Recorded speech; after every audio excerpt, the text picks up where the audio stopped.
Bismillahirrahmanirrahim. Assalamualaikum warahmatullahi wabarakatuh.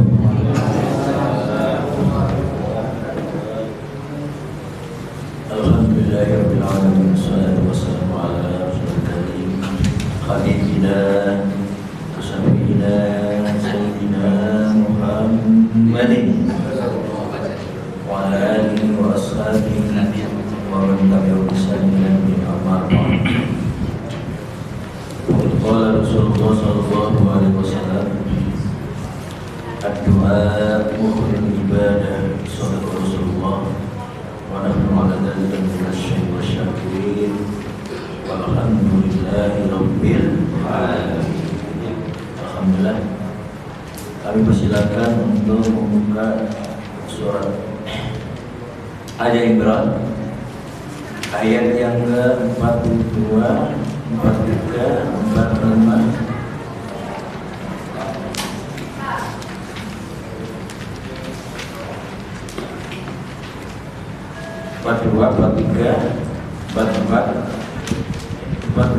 Silakan Ustaz membaca bacakan.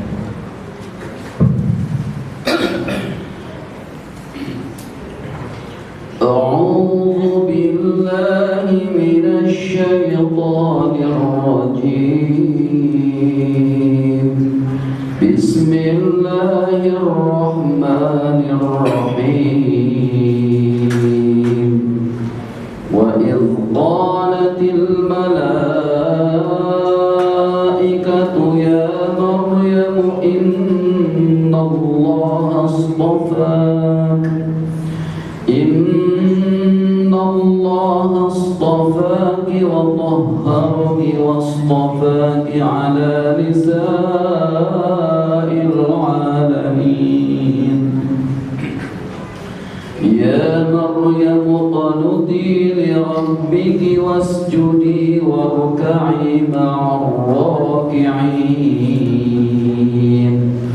Dzalika min anba'il ghaibi nuhihi ilaik wa ma kunta ladayhim idh yulquna aqlamahum ayyuhum yakfulu Maryam wa ma kunta ladayhim idh yakhtasimun. إذ قالت الملائكة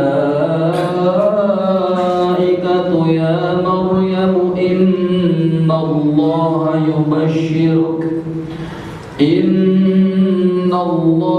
يبشرك بكلمة منه اسمه المسيح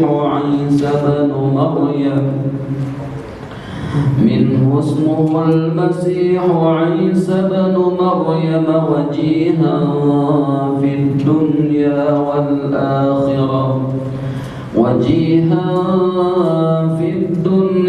والآخرة ومن المقربين. Ya, silakan diterjemahkan. Dan ingatlah ketika para malaikat berkata, wahai Maryam, sesungguhnya Allah telah memilihmu, menyucikanmu dan melebihkanmu di atas segala perempuan di seluruh alam pada masa itu. Wahai Maryam, taatlah kepada Tuhanmu, sujud dan rukuklah bersama orang-orang yang rukuk. Itulah sebagian dari berita-berita gaib yang kami wahyukan kepadamu Muhammad, padahal engkau tidak bersama mereka ketika mereka melemparkan pena mereka untuk mengundi siapa di antara mereka yang akan memelihara Maryam, dan engkau pun tidak bersama mereka ketika mereka bertengkar. Ingatlah ketika para malaikat berkata, wahai Maryam, sesungguhnya Allah menyampaikan kabar gembira kepadamu tentang sebuah kalimat firman darinya, yaitu seorang putra namanya Al-Masih Isa putra Maryam, seorang terkemuka di dunia dan di akhirat, dan termasuk orang-orang yang ditekatkan kepada Allah. Alhamdulillah, pada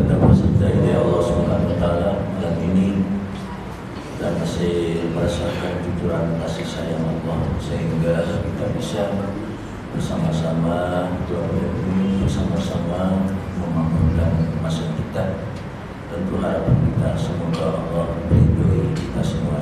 Amin. Ya Rabbal Alamin. Bapak-bapak, ibu, saudara Allah Subhanahu wa Ta'ala, kalau minggu yang lalu kita diberitahukan bahwasanya doa keturunan itu sangat penting sekali, yang dimana Zakaria berdoa untuk mendapatkan keturunan yang baik. Tentu dalam hal ini adalah yang soleh, yang solehah, seorang nabi, seorang rasul, dan apalagi kita sebagai umat Rasul. Maka Rasulullah juga bersabda, "Doa mukhul ibadah." Doa itu adalah biangnya, pokok. Apa berdoa itu merasa butuh pertolongan Allah. Doa-doa kita mungkin sudah banyak, tapi kita sudah merasakan alhamdulillah ini sudah. Tapi jangan bersangka ya, karena doa itu Allah telah berjanji, menyuruh juga berjanji akan mengabulkan. Ud'uni astajib lakum, mintalah kalian kepadaku. Ini kan disuruh, kita berdoa itu disuruh oleh Allah Subhanahu wa Ta'ala. Manusia itu lemah, kalau insan lemah kita ini. Apalagi kalau menghadapi masing-masing nafsu kita. Doa istiqomah. Dan doa itu pasti dikabulkan kapan dan di mana? Ada yang di dunia dikabulkan, ada yang dikabulkan di akhirat. Tapi macamnya doa kadang-kadang kita minta ada kasih B, kasih C, kasih D. Kita nggak minta, tapi kita mendapat. Nah itulah diantaranya karena Allah Subhanahu wa Ta'ala menunjukkan bahwa Allah itu lebih tahu daripada kebutuhan kita. Allah lebih tahu. Oleh karena itu tetap kita selalu berdoa, dan permintaan doa kita, ampunan juga kita dapat. Walhasil doa orang-orang beriman pasti diberikan. Tapi menurut Allah, bukan menurut kita. Jangan berusaha, kalau kita berusaha ya sudah, jangan boleh. Karena baik sangka kita, Allah akan kembalikan kebaikannya atau sebaliknya. Hadirkan Allah Subhanahu wa Ta'ala, ya, doa, tetap doa, tapi anak kita ternyata jangan-jangan ujian dan cobaan. Yang jangan kalau doa kita soleh-solehlah, ada mungkin Allah sombong, kita merasa sombong. Kalau dikabulkan kalau sombong kita, makanya di antara kadang-kadang kita ya belum anak kita yang A, yang B, yang C, yang B, alhamdulillah, tapi ada. Ya ini sebagai orang tua kita harus sabar ya, terus dan terus berdoa. Dan kita yakin Allah itu mendengarkan ya. Baik. Kemudian kita juga kelebihan kemarin ya, sahabat Yahya, Nabi Yahya sendiri sebelum lahir aja sudah disebut namanya, dia punya kelebihan tersendiri. Baca juga Yahya belum lahir tapi sudah nama itu sudah diberikan Allah Subhanahu wa Ta'ala. Ini kelebihan diantaranya azim Allah Subhanahu wa Ta'ala. Yahya. Kemudian kita sekarang diajak juga merenungkan kebesaran kelakuan Allah, di mana walaupun istrinya sudah usia lanjut, ini karena termasuk mukjizatnya. Ya, kalau sudah umur berapa? 45, masih mungkin 50 ke bawah mungkin masih ya. Tapi umumnya kalau sudah 50, 60, 70 ini kan menurut medis itu kan namanya menopause ya. Tapi Allah Maha Kuasa. Jangankan ya yang kita ibu, ada ibu bapak, yang tidak bapak tidak ibu, tapi ada sudah kemarin yang bulan-bulan sudah saya sampaikan. Kemudian Isa tanpa Bapak itu kekuasaan Allah SWT. Nah kita ibu bapak, ada yang diberi, ada yang tidak. Yang diberi ada yang cepat, ada yang sedang, ada yang lama, ada yang sampai kagak dikasih. Nah ini semuanya itu adalah ujian dan cobaan dari Allah Subhanahu Wa Taala. Ini disangkan wala rabbi anna yakunu li wala wala berkatalah rabbi wahai Tuhanku anna apa iya yakunu ada li bagiku apa iya saya akan dapat anak waqad balagani sedangkan sudah sampainya kepadaku al-kibar umur usia sudah lanjut kemarin sebagai seorang suami sudah lanjut wabrati akhir istriku juga termasuk usaha lanjut yang tidak mungkin. Tapi apa? Jawabnya qala kadzalika Allah yaf'alu ma yasha. Demikianlah Allah sudah Allah kalau Allah sudah yaf'al berbuat siapa Allah melakukan sesuatu yasha berkehendak ya sudah. Ini semuanya kembali lagi bukan karena kekuatan kita punya anak, tapi sekali lagi adalah kehendak Allah Subhanahu wa taala. Bapak-bapak, ibu-ibu yang bukan Allah Subhanahu wa taala sampai dikatakan seterusnya kemarin udah masalah ini masalah tasbih ya zikir wadhkur rabbaka katsira ternyata zikir sebutlah olehmu rabbaka akan Tuhanmu katsira sebanyak-banyaknya zikir ada hitungan ada zikir juga yang tidak ada hitungan ada bukan Allah Subhanahu wa taala kalau zikir kita dengan baca Al-Qur'an ada sopan santunnya ya. Kita harus apa dalam keadaan apalagi ada kita dalam masjid menghadapi kiblat dan seterusnya. Kalau kita di mobil gimana? Boleh nggak kita baca Al-Quran? Ya boleh saja, tapi kita juga harus kondisi kita ada kondisi. Ya mungkin yang penting kita apalagi seorang penghafal Quran di mana biasanya di mana berada ya dalam keadaan menjaga wudunya dan juga menjaga hafalannya. Kadang terdengar orang lain, kadang tidak, hanya diri sendiri. Zikir hadir dengan Allah Subhanahu wa taala. Karena zikir ini termasuk diantaranya faedahnya dzikrullah syifaa'ul qulub. Zikir itu adalah dapat apa? Mengobati hati yang sakit, hati yang buruk sangka, hati yang gampang kecewa dan dengan berzikir macam-macam zikir. Mau dengan Al-Quran istiqomahkan, yang dengan sholawatnya istiqomahkan, yang dengan kalimat thayyibah yang istiqomahkan, asmaul husna istiqomahkan. Tutup memohon munajat kepada Allah Subhanahu wa taala. Lain dengan wasabbi bil asyi wal ibkar, bertasbih macam-macamnya tasbih yang paling lengkap. Subhanallah walhamdulillah wala ilaha illallah wallahu akbar. Wala haula wala quwwata illa billahil aliyyil azim.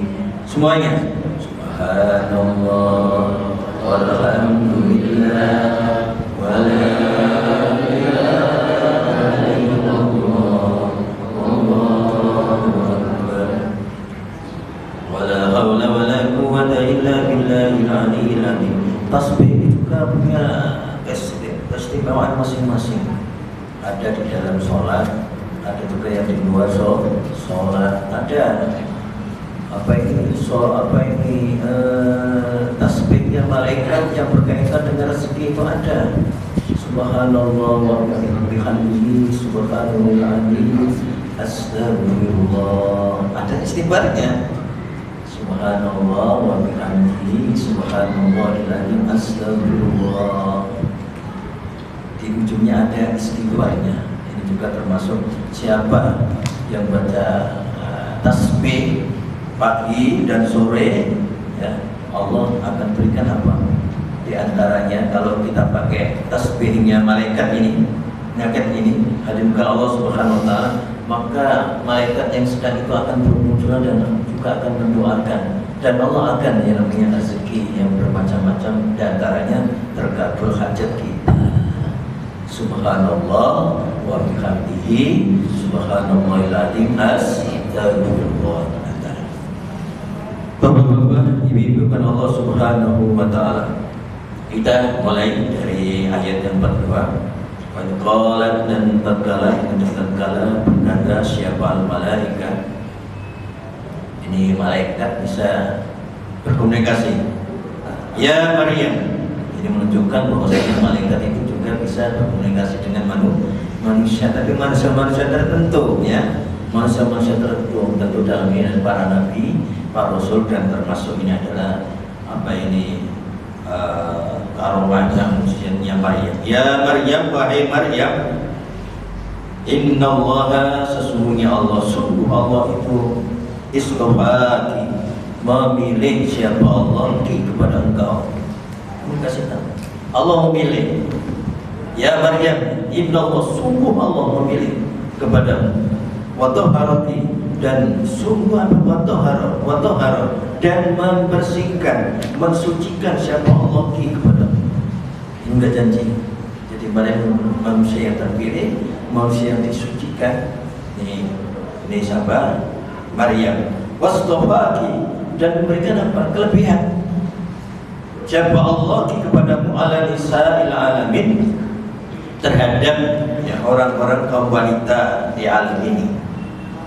Bapak-bapak, ibu-ibu yang Allah Subhanahu wa taala, ini kalimat yang sangat jelas sekali. Ikhtaruka bima ikhtaruki bima khassaki min anwaril karamah wal fadl. Ini menunjukkan bahwasanya Allah memang memberikan kelebihan kepada Maryam, seorang perempuan ya, yang dimana kemarin sampai punya kelebihan di antaranya yang memang tidak keluar ya, nggak seperti bagaimana kaum wanita umumnya, tapi dia istilahnya selalu menjaga sesuai dengan doa orang tuanya, ingin punya anak yang sangat dekat kepada Allah, yang sangat patuh kepada Allah.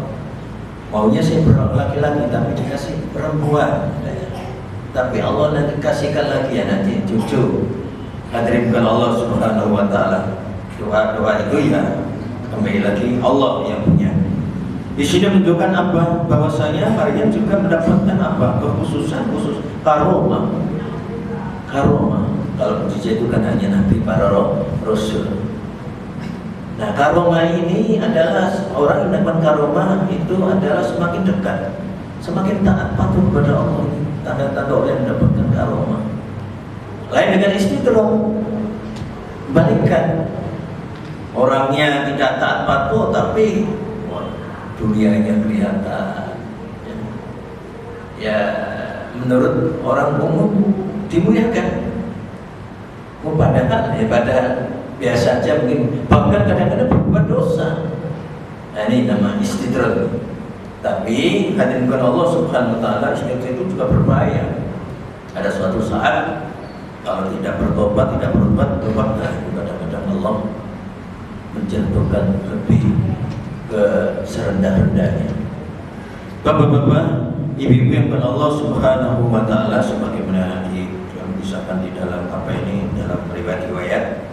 Jadi betul-betul Maryam ini manusia luar biasa, pilihan, dan diantaranya karomah di mana di kamarnya itu kata Allah, apa yang tidak ada di luar lengkap.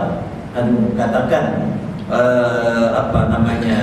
musim-musiman itu kan buah-buahan punya musim masing-masing.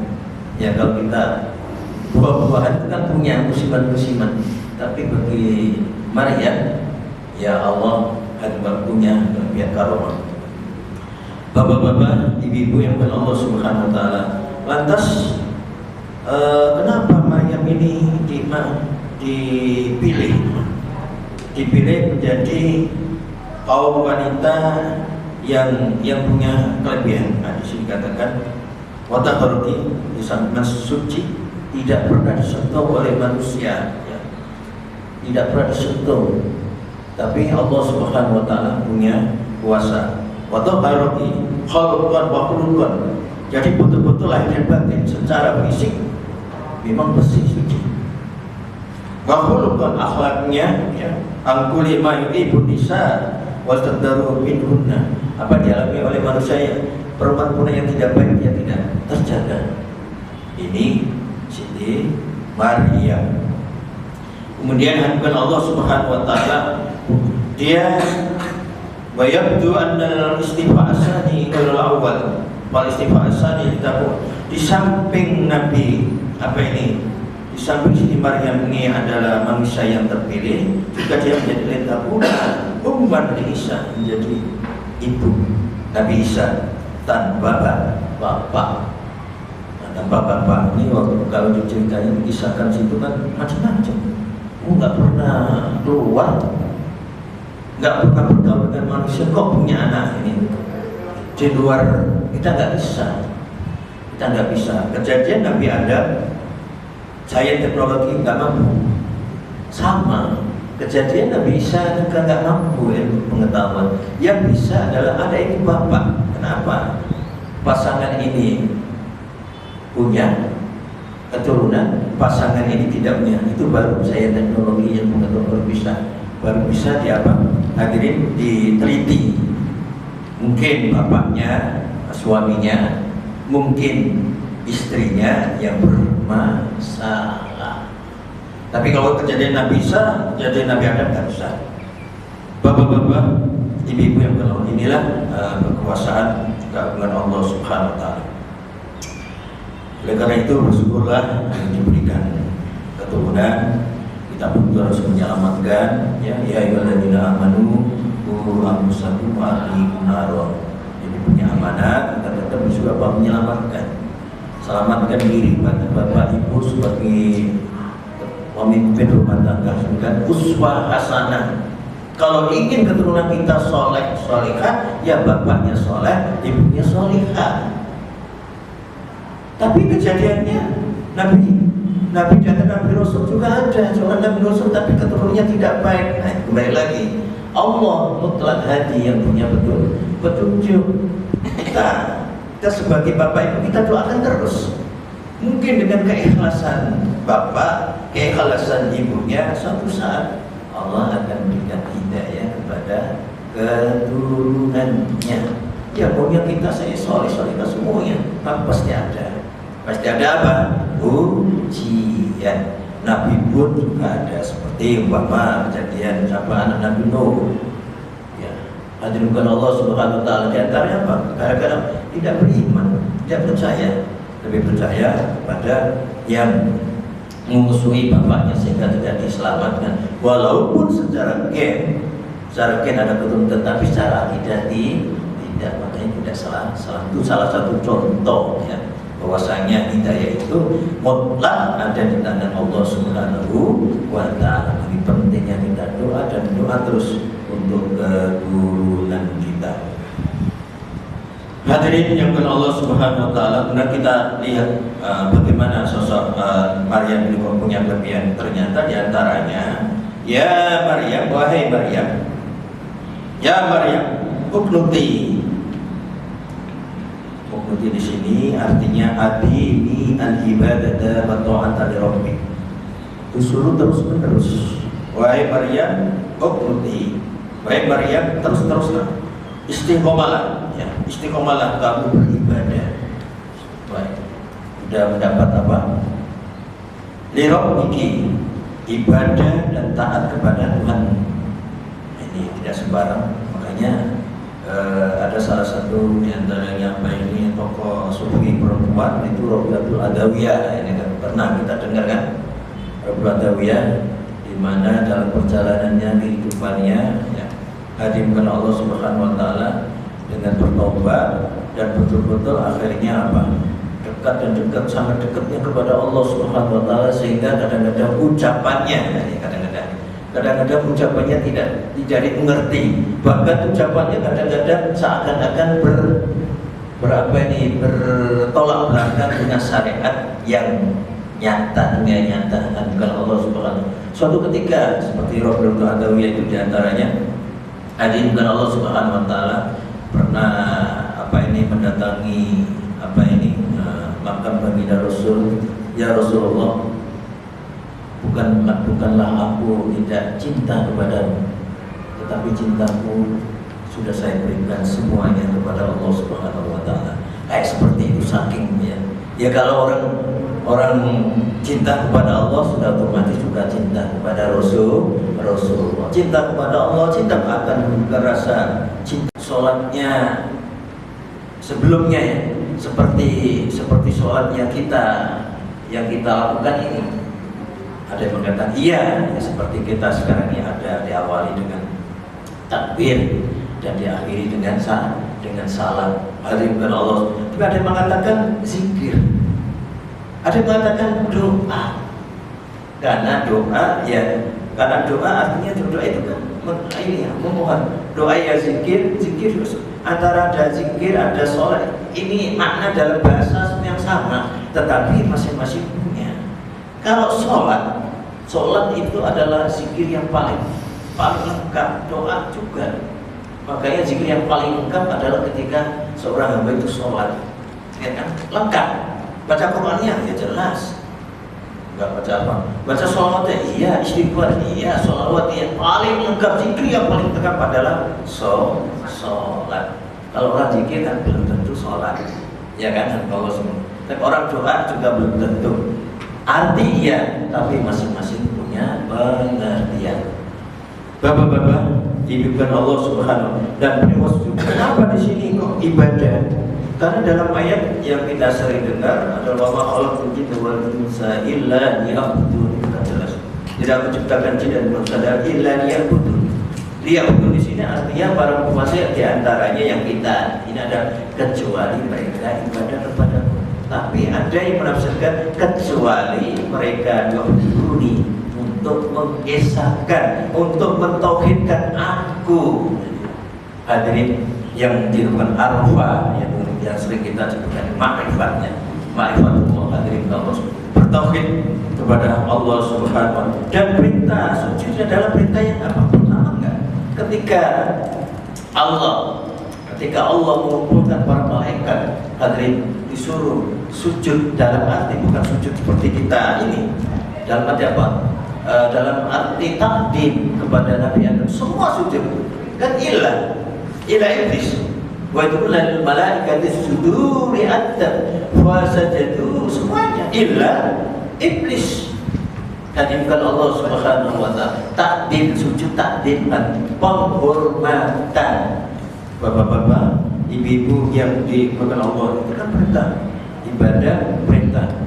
Yang pertama disuruh sujud dalam artian penghormatan kepada Nabi Adam. Ternyata iblis tidak mau. Dengan kenapa nggak mau? Ya ini bedanya dosanya Nabi Adam sama iblis beda. Kalau Nabi Adam lebih kepada fisik, ya kan? Wala taqrabu hadhihi syajarah, nggak boleh mendekati apa ini pohon yang dinamakan.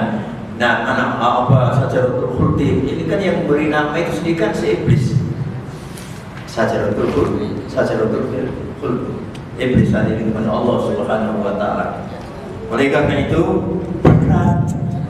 berat dosanya sampai ini iblis, karena dasarnya kesombongan. Nah ini ada ini. Karena merasa tidak bersalah, tidak berdosa, ya nggak mau tobat, nggak merasa. Awal sampai akhir yang namanya iblis tidak pernah bertaubat. Makanya Allah melaknatnya. Bapak-bapak, oleh karena itu jangan sampai ini kan apa yang karakter iblis ini, apa yang sombongan. Ya kita punya kelebihan masing-masing, tapi ingatlah kelebihan itu ada, kelebihan ada masing-masing kita. Jangan ya kita ingat, kalau kita mau ini kepada seseorang masih ada di atas kita.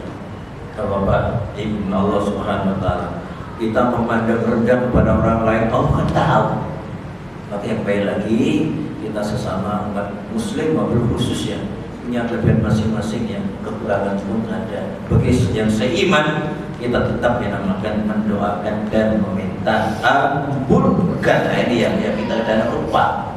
Seiman sebagaimana baginda Rasul, juga sebagaimana Nabi Ibrahim alaihissalam, Rabbana ighfirli wa liwalidayya wa lil mu'minina yauma yaqumul hisab. Itu kan jelas. Wahai Tuhan kami, ampuni dosaku, ampuni bapakku, ampuni saudara-saudaraku yang seiman. Ini orang seiman itu begitu. meskipun berbeda baju. Hadirin bukan Allah Subhanahu sama seiman, saling mendoakan, saling meminta ampunkan. Ini harus kita jaga Allah Subhanahu wa taala. Saudara kita yang beriman, ya kita doakan mudah-mudahan mendapat hidayah.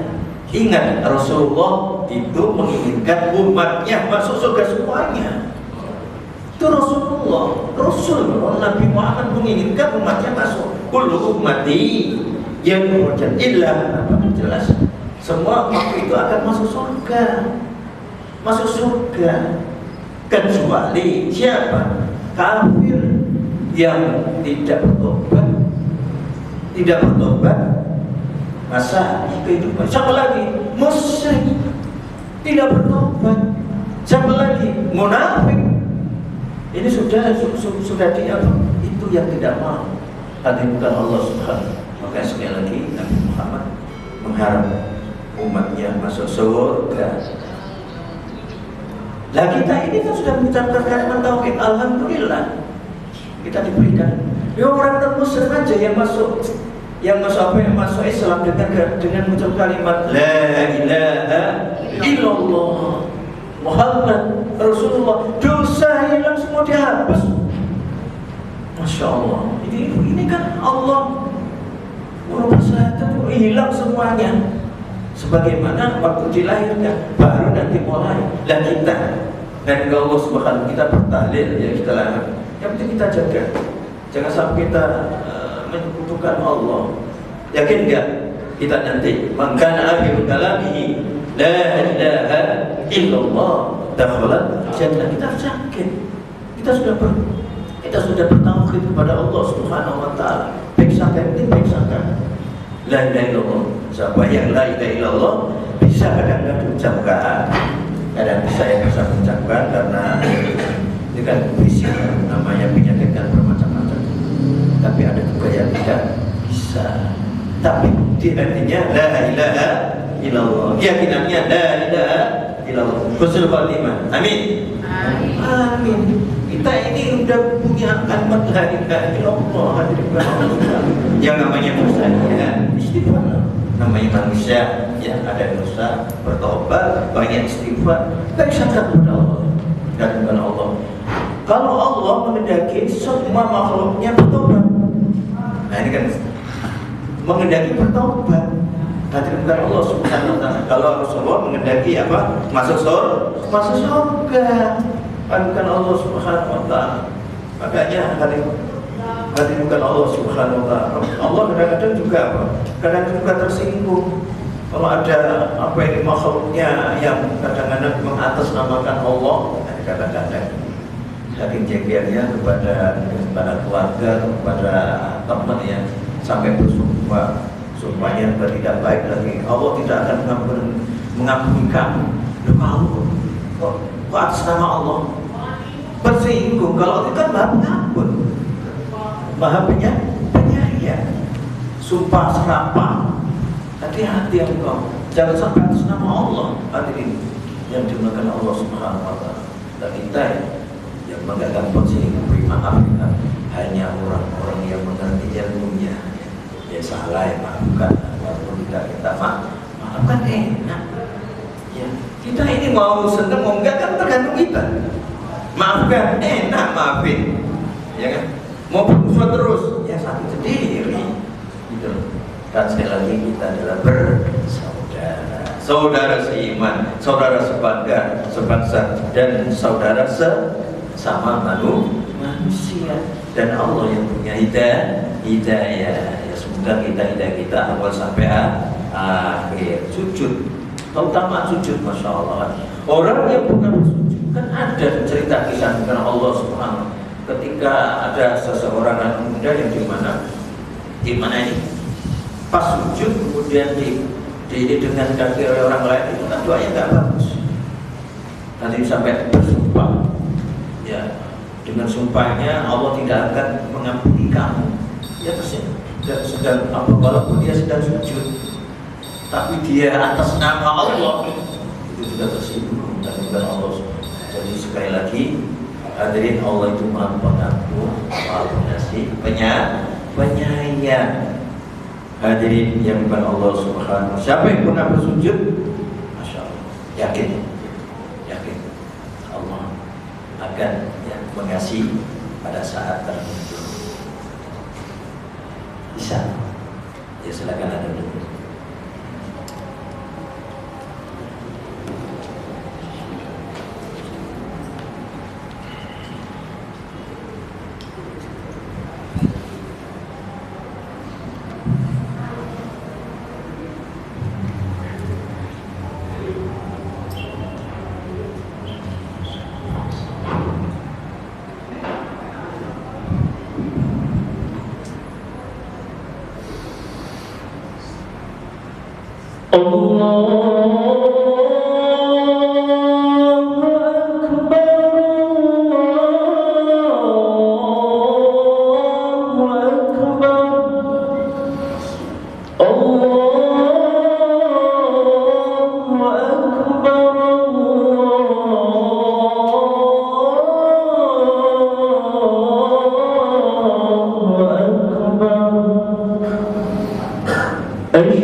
Ya, kita lanjutkan. Apa wasudi dan bersujudlah kaum Maryam.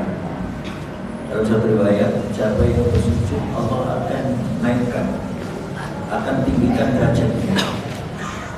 Bahkan dalam satu riwayat, manusia yang paling dekat dengan Allah ketika saat sujud, merasa rendah. Makanya Rasulullah juga menganjurkan orang itu berdoa. Ya kalau sholat sunnah kita sendiri ya mungkin ya mau direkatin boleh, silakan berkata yang pertama yang kedua silakan aja. Dan Rasulullah SAW pernah memberikan kepada sahabatnya Maulana hadirin Allah Subhanahu wa taala yang sering saya sampaikan, sahabat kau minta apa? Ya, kalau kita kan enak permintaan. Mungkin ada yang minta yang cinta dengan ilmu minta ilmu, mungkin yang cinta dengan harta akan minta harta dan seterusnya kan. Tapi apa? Saya minta bersama ya Rasulullah di surga, Masya Allah. Yang lain kan? Sampai 3 minta yang lain kan? Sampai 3 kali. Baik, tapi Rasul kan nggak bilang beres, kan nggak begitu. Akhirnya apa Rasulullah SAW baik kalau begitu Pak ini because seperti sujud kan? Baik kalau begitu, tapi kamu harus baik sujud. Makanya hadirkan Allah Subhanahu sujud yang dalam ini adalah memang secara bahasa sujud itu kan penghormatan, maksudnya adalah sholat sunnah. Nah, ini pentingnya hadirkan Allah. Sholat sunnah qobliyah baqiyah kita jaga. Belum yang dengan duhanya, dengan hajatnya, dengan tasbihnya, dengan tajudnya, dengan qiyamulailnya. Istiqomah. Sudah saya sampaikan, istiqomah dalam ibadah apa khusus. Wasjudi di sini hadirkan Allah Subhanahu wa taala masalah sujud ini. Bahkan di dalam ayat dikatakan dalam surah Al-Baqarah 45, wasta'inu bis-sabri was-shalah. Hadirkan Allah Subhanahu wa taala. Ini katakan wasta'inu, mintalah karena ini adalah perintah para sujud itu. Wasta'inu, maka mintalah kalian bis-sabri dengan sabar, was-shalah dengan salat. Salat bisa dengan zikir, bisa dengan doa. Wa innaha lakabiratun illa 'alal khashiyin. Bapak-bapak, ibu-ibu yang bukan Allah Subhanahu wa taala. Jadi kita sholat ketika kita sujud itu kita adalah sedang sangat dekat kepada Allah Subhanahu wa taala. Lantas wargai marrokin. Bapak-bapak, ibu-ibu yang dimuliakan Allah Subhanahu wa taala, di dalam tafsir dikatakan tadi kalau masalah ibadah ternyata ya ibadah yang kita harus ikhlas. Nah, ikhlas ini kita nggak tahu. Kita kan nggak tahu ikhlasnya orang. Yang tahu adalah kita sendiri. Ikhlas itu ya hubungannya dengan Allah, tidak ada hubungannya dengan yang lain-lainnya. Yang biasa puasa Senin dan Kamis, alhamdulillah istiqomah. Tapi ketika saat kenapa nggak puasa? Kok jawabnya nggak enak dengan mertua umpama, nggak enak dengan teman umpama, itu sudah nggak benar. Hadirkan Allah Subhanahu, nggak ada hubungan dengan manusia. Kita melakukan sesuatu, tidak melakukan sesuatu dan hal urusan ibadah hanya semata-mata karena Allah Subhanahu wa taala. Nah, kemudian pada akhirnya pentingnya di sini wasuki wardin marroki. Di sini pakai maksudnya adalah sholat berjamaah. Nah, kita alhamdulillah yang berikan istiqomah sholat berjamaah, Masya Allah, malamnya berjamaah, isanya berjamaah, apa ini subuhnya berjamaah, dulu berjamaah sampai itu semuanya dalam pertolongan Allah. Yang punya kesulitan Bapak, Rasulullah kalau punya apa kesulitan sholat 2 rakaat, karena sholat adalah termasuk alat sarana untuk apa? Karena dalam sholat kan lengkap kalau kita. Apalagi di antara 2 sujud kan lebih wa tamni wa juli wa wali wa ini wa tini wa ini wa rupanya permintaannya selamat paling lengkap itu sholat. Semestinya sesudah sholat itu kan enaknya kita pasrah, kita sudah nyampaikan, makanya ketika sholat kita sudah mulai enak segar. Hadirin yang bukan Allah Subhanahu wa taala, dan pada akhirnya ini semuanya tadi kita kan nggak apa ini kan cerita kisah dalam Al-Quran ya, dalam Al-Quran ya kita meyakini pernah seperti itu malaikat bisa berkomunikasi dengan yang bukan Nabi, bukan Rasul. Contohnya siapa? Maryam dan yang lainnya. Bapak-bapak dan Allah Subhanahu itu semuanya dari min amril ghaib. Bermula demikian itu adalah min amril ghaib, termasuk apa? Kabar yang gaib yang kita tidak menyaksikan langsung, tapi saat waktu itu pun terjadi. Hadirin yang dimuliakan Allah Subhanahu wa taala. Wa ma kunta ladaihim yulquna a'lam ma yulquna Maryam wa ma kunna bihim yahtasimun. Dan ada berbeda ini ada apa ini? Ada perdebatan antara bagaimana nanti Maria dan bagaimana perselisihan di antara waktu itu kaumnya dengan kelahiran Nabi Isa alaihissalam yang tanpa bapak. Insya Allah akan kita lanjutkan seperti apa ini. Nah, Allah melalui malaikatnya yaitu menyampaikan kabar gembira yang khusus untuk Siti Maria. Perkara ini yang saya sampaikan mudah-mudahan bermanfaat bagi saya, dan sekali lagi kami tekankan pentingnya kita istiqomah doa. Pentingnya istiqomah kita menjaga, memelihara sholat sunnah. Insya Allah istiqomah. Kalau kita istiqomah dengan sholatnya, istiqomah dengan zikirnya, istiqomah dengan tasbihnya, dan istiqomah amal soleh yang lainnya, kita yakin mati dalam keadaan husnul khotimah. Yakin. Kita biasa 5 waktu kita ngapain ini? Niat kita 5 waktu kita sholat berjamaah. Bapak ini mau Isya, Isya kita sudah niat, kemudian kok kita meninggal, kan kita sudah istiqomah. Istiqomah sholat berjamaah bisa sampai terjadi sedang, bisa tidak, tapi sudah menjadi istiqomah. Dengan istiqomah inilah harapan kita adalah husnul khotimah. Ini yang bisa sampaikan. Mudah-mudahan istiqomah kita menuntut ilmu, kita menuntut terus meninggal dia dalam keadaan menuntut ilmu sebelumnya gitu. Jadi kita semangat. Dengan istiqomah adalah Allah akan berikan jalan menuju ridho Allah, yaitu surganya Allah Subhanahu wa ta'ala. Al-Fatihah.